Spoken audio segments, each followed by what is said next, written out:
Yo, what's up, Pinedians? Marami ang nagtatanong kung ano po yung filtration system or filtration setup ko para sa aking crayfish. Yan, ito po ang kasagutan. Kung mapapansin niyo, meron tatlong, yan, may makikita kang tatlo sa taas, sa gitna, tsaka sa baba. Yan, disclaimer po, ito po pala ay kinopya ko lang po ito sa isang vlogger din sa YouTube at napakaganda po niya, the best, ang galing, no? Panoorin din niyo po yung mga video niya about naman sa mga tilapia, sa koi, ganun din ang galing ng filtration. Ngayon medyo makulimlim kasi baka umulan. Bibilisan lang po natin ang pagbi-video. Okay, ito, unahin natin yung pinaka ref tab. Yan, ref tab, ito po yung ref tab. Ayan, nandito yung mga guppies, tapos nandun yung mga craylings, yung crayfish. Crayfish na pala sila, crayfish. Kunin na, pakita natin ito. Yan. Female yan, nasa nasa 4 inches. Yan. Bali, ang kinuha ko pong crayfish ay trio. Isang male, tatlong female. Bali, 1 week na sila sa akin. At hindi ko alam kung may itlog na o nandiyan pa rin sila, nagtatago-tago. So, filtration na. Doon na tayo sa pinaka tema ng video na to. Yan. Kung mapapansin nyo po, napakaliwanag ng tubig. Yan 1 week na tong tubig na to. Napakaliwanag. 1 week mahigit. Yan. Dito, yan, may mga maliliit pang mga tai-tai yan. Maliliit. Tapos unti-unti yan, guys. Dito may higop. Hihigop dito yan. Tataas. Tataas yan dito, guys. Tapos pupunta rito. Doon. Kung mapapansin nyo po, ang lalim, no? Pero dito mataas. Obligado po, guys, na mas malalim po yung dito banda, para yung higop ng tubig dito sa kaliwa papuntang kanan ay malakas po yung puwersa o yung pressure pababa. Kasi po dito po wala na po tayong ginagamit na water pump dito. Bali, gravity na lang po nito ang humahatak sa tubig pababa. Tapos nandun na po yung tubig na may mga kasamang tai-tae, mga dumi. Tapos bubuksan po natin dito. Kung mapapansin nyo po, madilim. Tapos malabo yung tubig ng imbakan ng tae. Yan. Tapos yon, may tubo doon. Yung elbow nun, bali nakataas. Tapos nakaliko uli yung mayroon na namang panibagong elbow na medyo nakaharap doon, para po yung tubig iikot pag ganon. Yan, pag umikot na po yung tubig, yung tae na nahigop nun doon, dahan-dahan bababa yun. Dahan. Kasi po pag wala pong elbow na yon, limbawa tinanggal natin yung elbow, yung pressure po nun ng tubig pataas.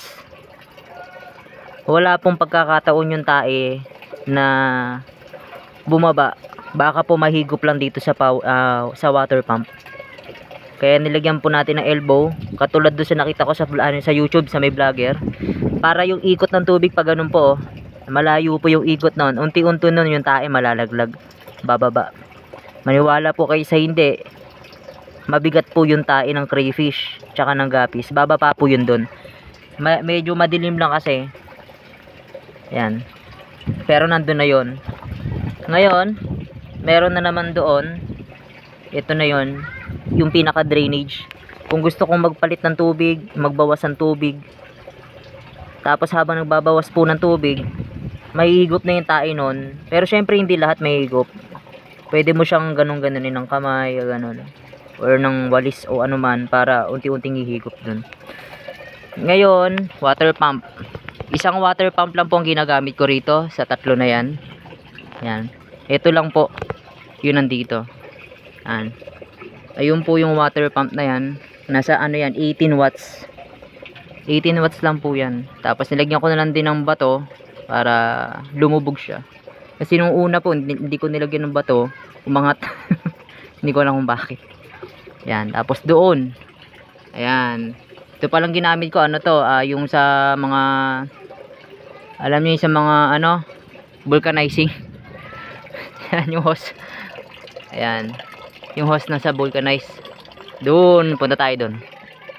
Yan ay, isang water pump lang po yung ginagamit ko. Yan, ito lagi pong isasara to. Kasi, ano to, ay itlogan ng lamok. Tapos ayun. Dito tayo. Ito po, yan.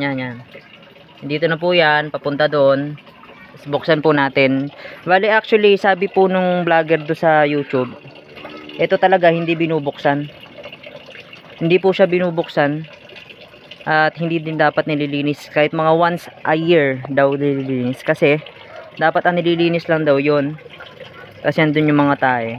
Dito po, yung tirahan po ng beneficial bacteria, yung sabi po nila eh. Yun. Kasi baguhan lang po ako, kaya nangungupi ako. Okay, pakita ko lang po, no. Bubuksan muna natin. Pero sabi, once a year po ito binubuksan.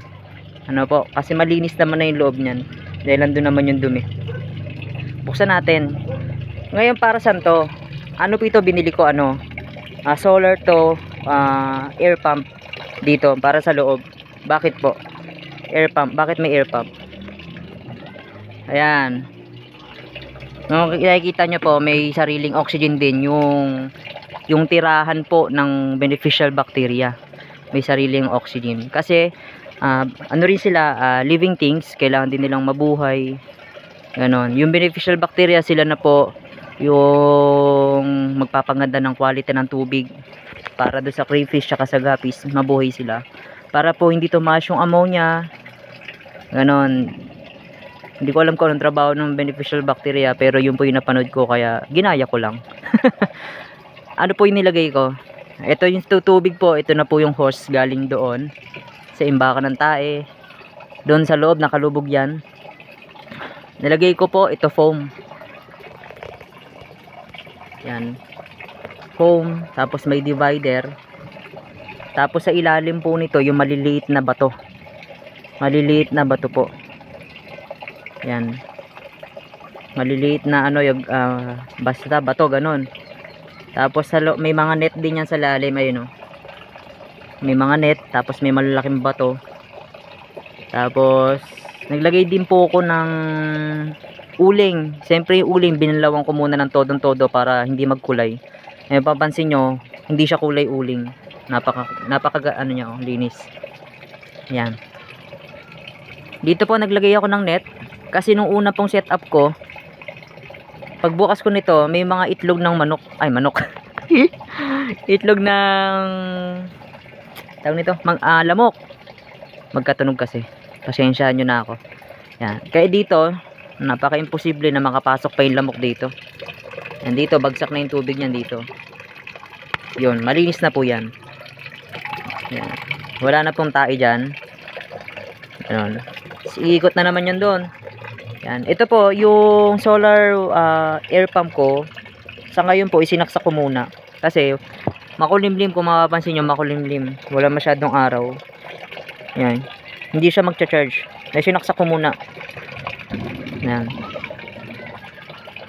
Sumala ngayon ko lang po binuksan to, no? Yun po ang setup ko. Kaya sa mga gusto pong mag-abang-abang dyan, para sa ating crayfish, subscribe na po kayo and follow nyo po ako. I-update ko kayo kung gumana ba yung filtration ko. Update ko kayo. Dito napakalinis niya na, oh. Yan. Tapos kung mangingitlog na ba yung aking mga crayfish, update ko kayo. Thank you.